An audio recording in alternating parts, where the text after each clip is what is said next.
Comment vient-on à être possédé? Alors, il y a plusieurs choses qui peuvent amener à cela. La règle la plus générale, c'est le contact avec la magie et la sorcellerie.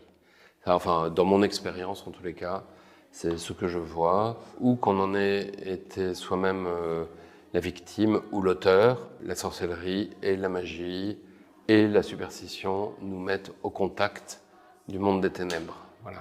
C'est pas tout le temps conscient. Hein. Donc, il y a des gens qui sont ignorants des dangers inhérents à ce genre de pratique. C'est ou Dieu ou le diable. Alors, Dieu surpassant tout, évidemment, mais il n'y a pas d'entre-deux. Donc il faut être très prudent.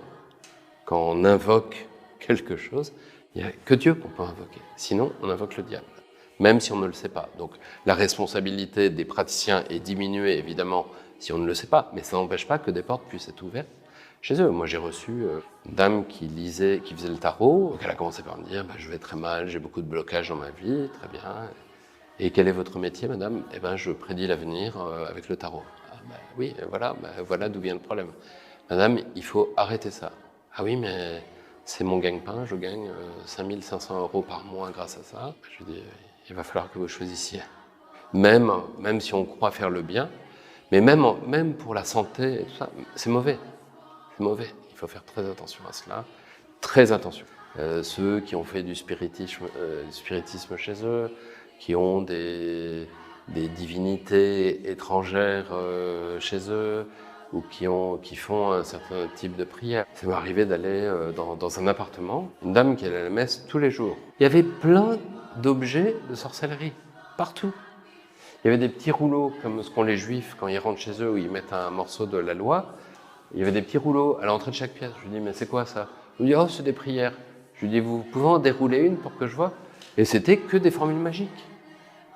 Alors je suis reparti avec un sac plein, un sac de course plein de trucs à détruire en fait.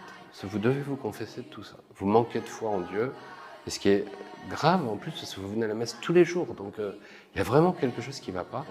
Je pense qu'elle avait peur. Elle n'avait vraiment pas accédé vraiment au Christ libérateur. Donc j'ai arrêté la bénédiction pour pas faire une sorte d'acte de magie, parce que je pense que dans sa tête, il y avait quelque chose de magique qu'elle attendait, et ça ne marche pas. Et moi, je ne suis pas magicien, je ne suis pas désenvoûteur, je suis pas... non, je suis exorciste, je viens dire Jésus, c'est le maître ici. Il fallait que le maître soit là, et là, il n'y était pas. Enfin, dans le cœur de cette femme, elle n'était pas prête à accueillir vraiment le maître, Jésus. 2 mois plus tard, elle avait fait de gros progrès, et elle n'avait plus peur. Il n'y avait plus besoin d'exorcisme, en fait. Elle était déjà libérée.